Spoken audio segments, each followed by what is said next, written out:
Tahun 2010 ini, sertifikat pengelolaan kayu secara lestari yang diberikan Forest Stewardess Council FSC pada Koperasi Hutan Lestari berakhir.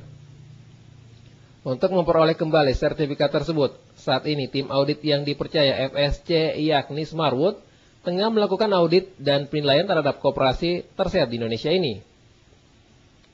Penilaian untuk mendapatkan sertifikat yang kedua kalinya mengacu pada sektor ekonomi, sosial, dan ekologi. Tim penilai Smartwood, Teddy Rusolono, mengatakan sangat banyak kemajuan yang dicapai KHJL setelah mendapat sertifikat dari FSC.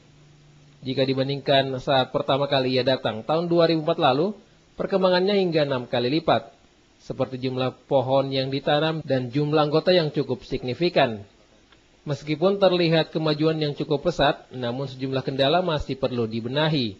Namun sayang, ia enggan menyebutkannya. Yang berkaitan dengan syarat-syarat bagaimana mengelola hutan yang baik. Baik dari sisi ekonominya, sisi sosialnya, dan juga sisi lingkungannya. Ya, jadi 3 aspek itu menjadi dasar penilaian apakah sebuah pengelolaan hutan yang baik itu bisa dicapai ya di sini. Perkembangan koperasi hutan lestari yang begitu pesat tidak dicapai dengan mudah. Berbagai cara dilakukan pengurus dan karyawan koperasi untuk membesarkan lembaga mereka.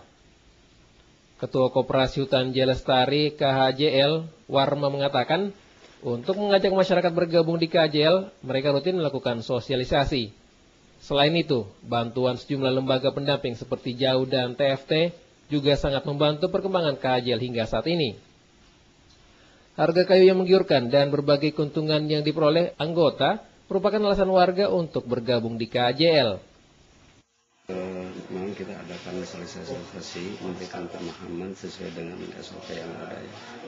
Di situ ada beberapa kriteria untuk orang menjadi menarik mau masuk ke KHJL. Pertama, memberikan pemahaman untuk contohnya dalam artian pemanfaatan anggota masuk Koperasi Hutan Lestari dan KHJL. Sejak diaktifkan tahun 2005 lalu, omset koperasi mencapai 4 miliar rupiah dengan sumbangan pada daerah mencapai angka 200 juta rupiah.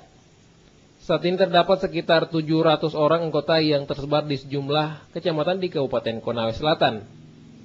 Salah satunya Abdul Haris Tamburaka.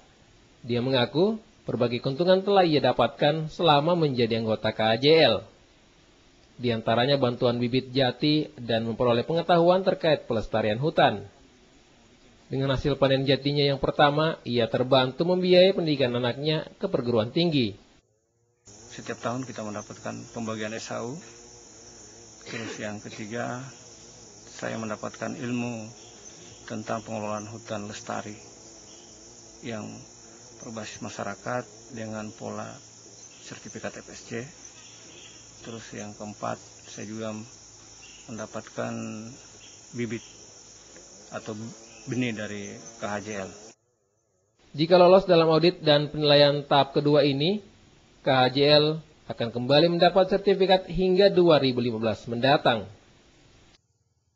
Sumarlin, Kantor Berita Suara Kendari.